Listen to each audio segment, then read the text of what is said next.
Hello दोस्तों, good morning all of you. आप लोगों को career point RD YouTube channel में स्वागत है।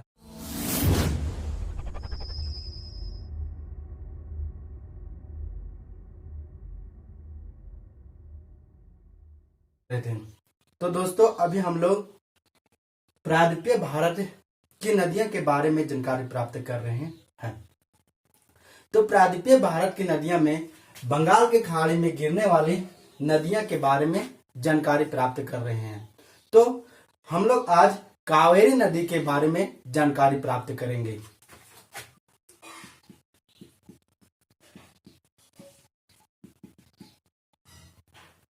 कावेरी नदी है सो यहाँ स्थित है दोस्तों। यहाँ बंगाल की खाड़ी में ये भी अपना मुहाना बनाती है कावेरी नदी। तो कावेरी नदी का उद्गम कर्नाटक के कुर्ग जिला यानी कर्नाटक इस क्षेत्र में पाया जाता है। तो कर्नाटक के कुर्ग जिला के समीप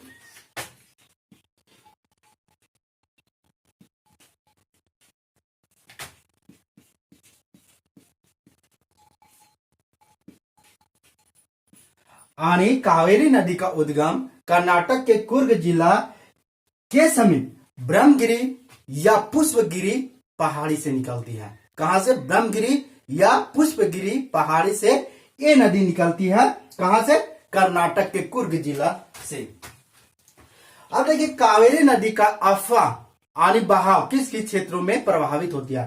तो कावेरी नदी है सो कर्नाटक में 41%, कावेरी नदी है सो कर्नाटक में 41% प्रभावित होती है और केरल में 3%, तमिलनाडु में 56%। यानी कावेरी नदी का बहाव है सो कर्नाटक में 41%, केरल में 3% और तमिलनाडु में 56% प्रभावित होती है। कौन? कावेरी नदी। और कावेरी नदी है सो आंध्र प्रदेश से भी जल ग्रहण करती है। और जो प्रभावित होती है यहाँ से, तो आंध्र प्रदेश से भी जो जल ग्रहण करती है और वहां से भी इसमें जल आके इस नदी में मिल जाती है। अब कावेरी नदी को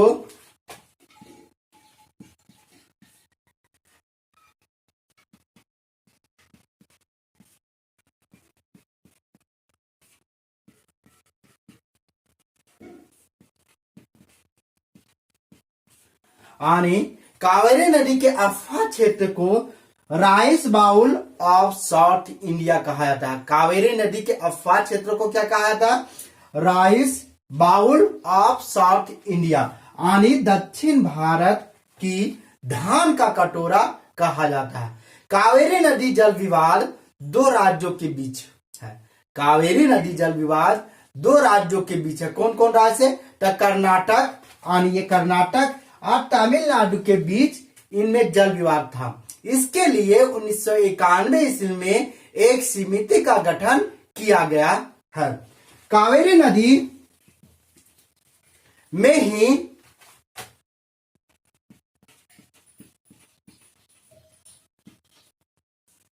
यानी कावेरी नदी में ही श्री समुद्रम जलप्रपात स्थित है। कावेरी नदी पर, और यह कर्नाटक में है। कहाँ स्थित है? कर्नाटक में श्री समुद्रम जलप्रपात स्थित है। और यहीं से कावेरी नदी दो धाराओं में विभक्त होती है। कौन कौन सी धारा? देखिए, एक धारा से उत्तर की ओर प्रभावित होती है और एक धारा इसका जो कावेरी नदी की है वो दक्षिण की ओर प्रभावित होती है। तो उत्तर की ओर प्रभावित होने वाली धारा को केलेरू नदी के नाम से जाना जाता है। किस नदी से? केलेरू नदी के नाम से ये उत्तर की ओर प्रभावित होने वाली धारा को नाम से जाना जाता है।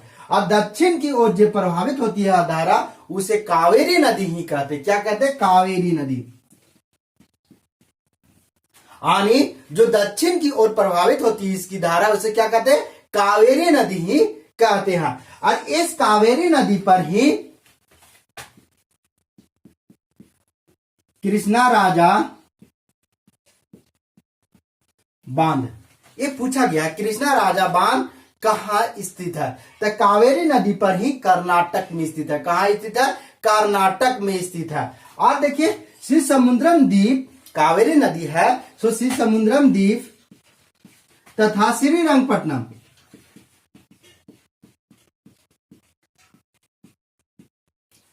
श्री समुद्रम द्वीप तथा श्रीरंगपट्टनम के बीच से प्रभावित होते जाती है तथा कावेरी नदी पर ही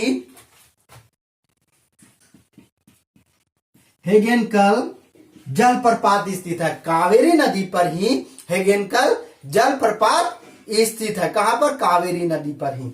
अब देखिए कावेरी नदी की सहायक नदियां, देखिए कावेरी नदी में उत्तर से मिलने वाली नदियां जैसे हेमावती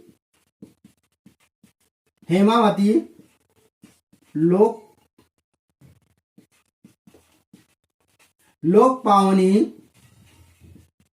सिमसा, अक्रवती, ये जो नदियां हैं हेमावती, लोकपावनी, सिमसा और अक्रवती, ये सभी नदियां कावेरी नदी की सहायक नदी है और ये उत्तर से प्रभावित होकर यहां कावेरी नदी में मिलती है। और दक्षिण से मिलने वाली नदियां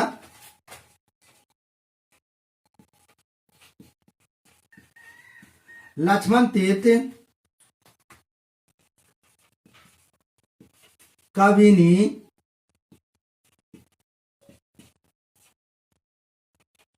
स्वर्णवती,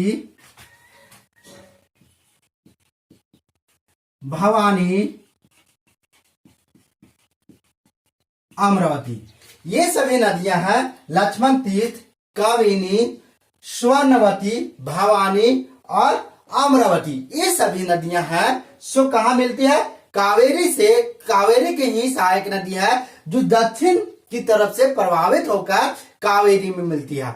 अब देखिए कावेरी नदी को दक्षिण भारत की गंगा कहा जाता है। देखिए कावेरी नदी को दक्षिण भारत की गंगा, यहां देखिए ये अक्सर एग्जाम में पूछे जाते हैं और लोग कंफ्यूज कर जाते हैं। तो देखिए क्या पूछा जाता है, दो है इसमें, दक्षिण की गंगा।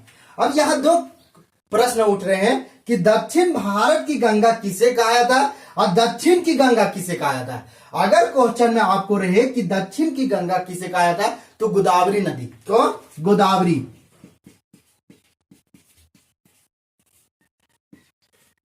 यानी गोदावरी नदी को दक्षिण की गंगा और बूढ़ी गंगा, गोदावरी नदी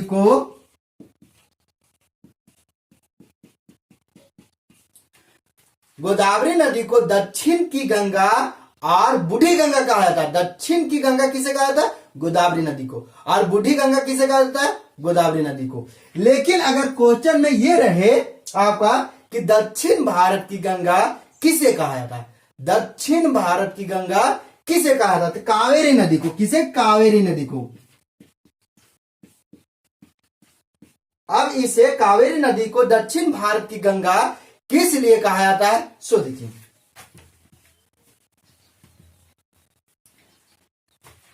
दक्षिण भारत की एकमात्र नदी कावेरी है, यानी दक्षिण भारत की एकमात्र नदी कावेरी है जिसमें सालों भर जल प्रभावित होती रहती है। यानी सालों भर जल प्रभावित किसमें होती है? सिर्फ कावेरी नदी में। इसलिए इसे दक्षिण भारत की गंगा कहा जाता है। अब देखिए ये कावेरी नदी है, सो जल ग्रहण कहां से करती है, यानी जल ग्रहण करने का जो स्रोत है, सो देखिए इसके कावेरी क्षेत्र के ऊपरी क्षेत्र, यानी कावेरी नदी के ऊपरी क्षेत्र जो दक्षिण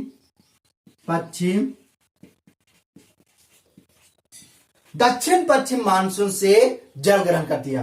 यानी ये क्षेत्र कावेरी नदी के ऊपरी क्षेत्र बोले तो ये क्षेत्र जहां से उद्गम हो रहा है, तो यहां पर ये नदी जल ग्रहण का कहां से करती है, तो दक्षिण पश्चिम मानसूनी, यानी मानसून जो आता है उससे दक्षिण पश्चिम मानसून से ये जल ग्रहण करती है। और कावेरी नदी के निचली क्षेत्र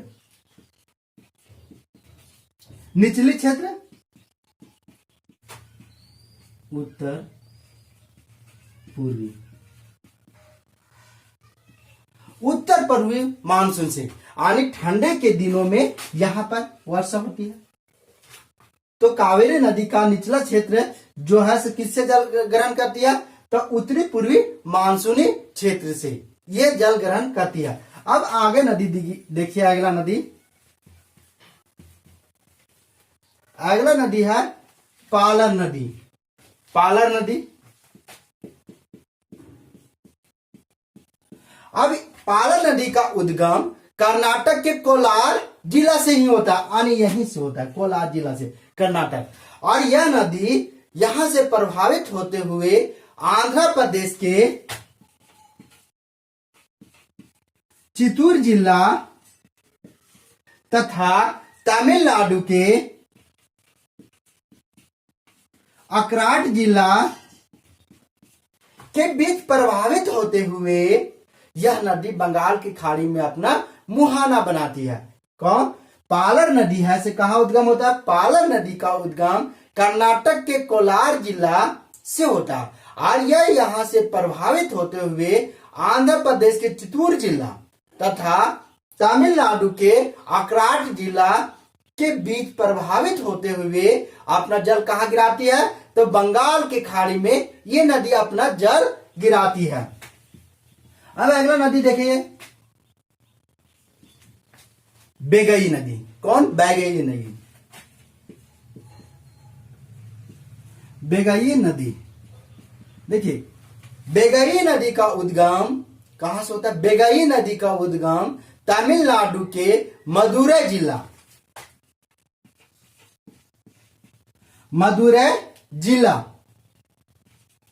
के समीप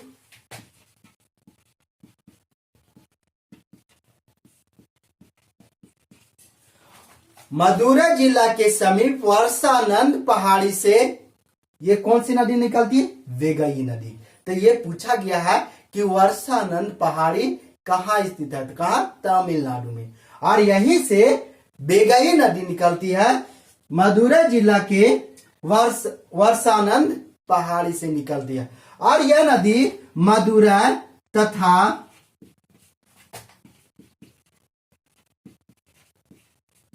रामनाथपुर जिला से प्रभावित होते हुए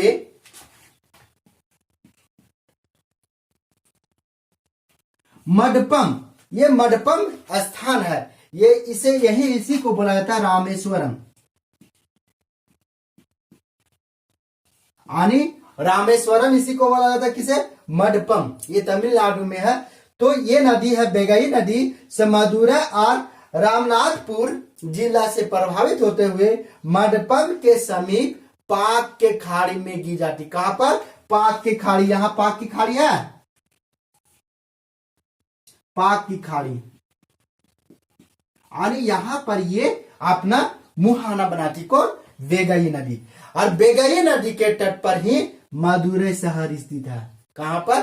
बेगई नदी के तट पर ही मदुरै शहर स्थित है। अब अगला नदी देखिए, अब अगला नदी है ताम्रफणी नदी।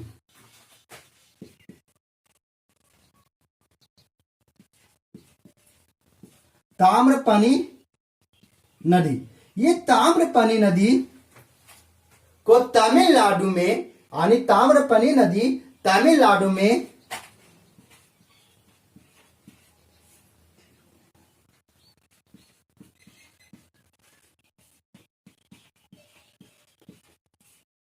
यानी ताम्रफणी नदी तमिलनाडु में तिरुनेलवेली जनपद की प्रसिद्ध नदी है। कौन? ताम्रफणी नदी। ताम्रफणी नदी है से कहा कि तमिलनाडु के तिरुनेलवेली जनपद की प्रसिद्ध नदी है और ये पूछा भी गया है।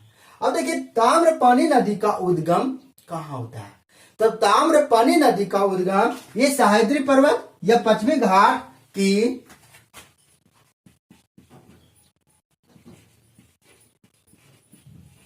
अगस्त्यमलाई पहाड़ी की ढालों से ये नदी निकलती। कौन? ताम्रफणी नदी। और यहां से प्रभावित होते हुए ये नदी मन्नार की खाड़ी में अपना जल गिराती है। देखिए मन्नार की खाड़ी यहां है, यानी मन्नार की खाड़ी इधर है, पाक की खाड़ी उधर है। तो ये मन्नार की खाड़ी में अपना जल कौन गिराती है? ताम्रपनी। अब आगे देखिए नोट में,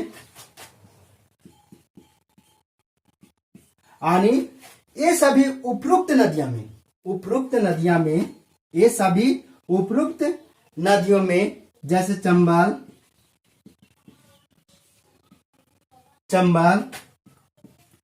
सिंध, बेतवा, केन, टोंस, सोन, बानस, दामोदर आदि नदियां जो प्रायद्वीपीय भारत से ही निकलती है। यानी ये प्रायद्वीपीय भारत का ये है पूरा प्रायद्वीपीय भारत। तो ये प्रायद्वीपीय भारत से ही कौन? चंबल, सिंध, बेतवा, केन, टोंस, सोन, बानस और दामोदर आदि नदियां हैं से प्रायद्वीपीय भारत से ही निकलती है। लेकिन ये सभी नदियां गंगा तंत्र की सहायक नदियां बनकर रह जाती है।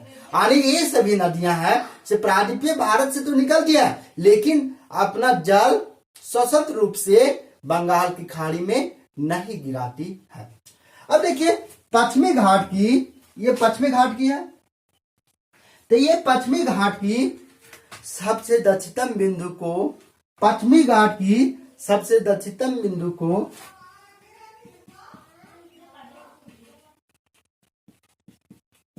अगस्त मलाई पहाड़ी कहते हैं। यानी पश्चिमी घाट की सबसे दक्षिणतम बिंदु पूछा गया कि पश्चिमी घाट की सबसे दक्षिणतम बिंदु कौन है? तो ये कौन सी चोटी दक्षिणतम चोटी कौन सी है? तो कौन है? अगस्त मलाई। ये पश्चिमी घाट की दक्षिणतम चोटी है। थैंक यू दोस्तों, आज आप लोग को ये बंगाल की खाड़ी में गिरने वाली सभी नदियां की जानकारी दी जा रही थी और ये पूर्ण रूप से दी जा चुकी है। हम लोग अगले क्लास में पश्चिमी घाट यानी अरब सागर में गिरने वाली नदियां की जानकारी प्राप्त करेंगे। दोस्तों हर बार की तरह इस बार भी हम 10 प्रीवियस क्वेश्चन लेकर आया हूं, तो चलिए देखते हैं।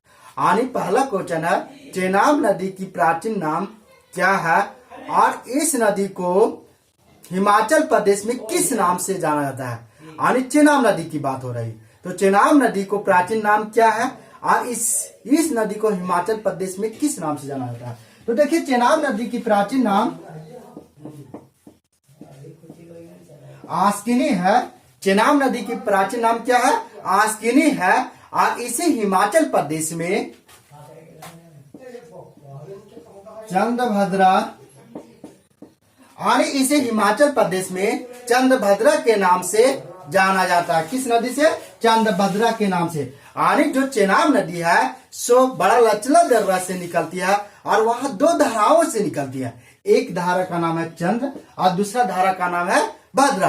यानी चंद्रभद्रा धारा से ये निकलती है, इसलिए हिमाचल प्रदेश में चेनाब नदी को चंद्रभद्रा कहा जाता है। और चेनाब नदी की कुल लंबाई 1180 किलोमीटर है। चेनाब नदी की कुल लंबाई कितनी है? 1180 किलोमीटर और यह सिंधु नदी की सबसे लंबी नदी है। दूसरा क्वेश्चन है लाहौर की नदी के नाम से कौन सी नदी जानी जाती है? यानी लाहौर की नदी के नाम से कौन सी नदी जानी जाती है? तो कौन सी नदी जानी जाती है? रावी नदी। रावी नदी है से लाहौर की नदी के नाम से जानी जाती है। और रावी नदी की प्राचीन नाम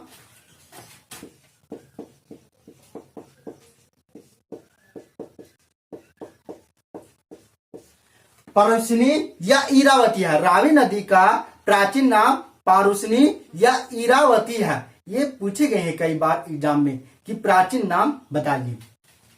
अब आगे देखिए ब्यास नदी सतलज नदी से किस स्थान पर मिलती है? यानी ब्यास नदी है से सतलज नदी की सहायक नदी है, तो वो किस स्थान पर सतलज नदी से मिलती है? तो देखिए यहां पर पंजाब में हरिके नामक स्थान, यानी पंजाब के कपूरथला के समीप हरिके नामक स्थान पर ब्यास नदी सतलज से मिलती है। कहां पर? हरिके नामक स्थान पर। भाखड़ा नांगल बांध की ऊंचाई कितनी है? भाखड़ा नांगल बांध की ऊंचाई कितनी है? तो भाखड़ा नांगल बांध की ऊंचाई 226 मीटर है। कितनी है? 226 मीटर भाखड़ा नांगल बांध की ऊंचाई है। और ये ऊंचाई है भाखड़ा नांगल बांध की। भाखड़ा नांगल बांध है सो सतलज नदी पर पंजाब में बनाई गई। कहा? सतलज नदी पर पंजाब में बनाई गई है। अब अगला क्वेश्चन देखिए,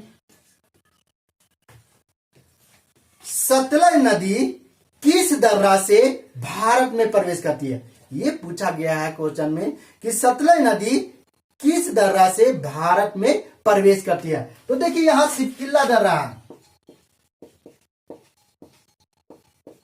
यानी सतलज नदी है से सिपकिल्ला दर्रा से हिमाचल प्रदेश में प्रवेश करती है, यानी भारत में प्रवेश कर जाती है। अब अगला क्वेश्चन देखिए, झेलम नदी भारत में कितने किलोमीटर प्रभावित होती है? यानी झेलम नदी है से भारत में कितने किलोमीटर बहती है? तो झेलम नदी की कुल लंबाई है 724 किलोमीटर। कितनी है? 724 किलोमीटर। और यह भारत में 400 किलोमीटर प्रभावित होती है। कितनी? 400 किलोमीटर। यानी झेलम नदी भारत में 400 किलोमीटर प्रभावित होती है। अब अगला क्वेश्चन देखिए, सिंधु की सहायक पंचनद नदियां सिंधु नदी में कहा मिलती हैं? यानी सिंधु की सहायक नदी जो पंचनद नदियां हैं वो सिंधु नदी से कहा मिलती है? ये बहुत बार पूछे गए हैं। तो ये मिठानकोट, पाकिस्तान के मिठानकोट में ये नदियां मिलती है। तो मिठानकोट क्या है? ये सभी नदियां इधर प्रभावित होते हुए मिठानकोट यानी पाकिस्तान में मिठानकोट के समीप पंचनद नदियां सिंधु नदी से मिल जाती है। सतलज नदी की सहायक नदी कौन है? यानी आगे पूछा गया है कि सतलज नदी की सहायक नदी कौन सी है? तो देखिए ब्यास तो आप जान ही रहे हैं, ब्यास नदी और एक स्पीति है। यानी ब्यास और स्पीति नदी है जो सतलज की सहायक नदी है। कौन कौन? ब्यास और स्पीति। अब अगला क्वेश्चन है, सतलज नदी भारत में कितने किलोमीटर प्रभावित होती है? ये भी पूछे गए हैं कि सतलज नदी जो भारत में कितने किलोमीटर बहती है। तो सतलज नदी की कुल लंबाई 1500 किलोमीटर है। कितनी है? 1500 किलोमीटर है। और ये भी मानसरोवर झील से निकलती है। लेकिन यह नदी भारत में 1050 किलोमीटर बहती। कितनी? 1050 किलोमीटर। 1050 किलोमीटर ये नदी भारत में प्रभावित होती है। अब अगला क्वेश्चन है कि रावी नदी किस दर्रा से निकलती है? रावी नदी किस दर्रा से निकलती है? तो देखिए यहां रोहतांग दर्रा है। रोहतांग दर्रा आपका हिमाचल प्रदेश में है और ये दो स्थानों को जोड़ती है रोहतांग दर्रा। यानी शिमला को तिब्बत से रोहतांग दर्रा जोड़ती है। तो यहीं से रावी नदी और ब्यास नदी भी रोहतांग दर्रा से निकलती है। यानी हिमाचल प्रदेश से 3 नदियां निकलती है, रावी, ब्यास और चेनाब। चेनाब नदी है सो आपका बड़ा लचला दर्रा से निकलती है और रावी और ब्यास है सो रोहतांग दर्रा से निकलती है। तो थैंक यू दोस्तों, आज यही था। अगर आप लोग को हमारा वीडियो अच्छा लगता होगा तो एक लाइक जरूर कीजिएगा और आप लोग हमारे चैनल को भी सब्सक्राइब कर लीजिएगा। Thank you.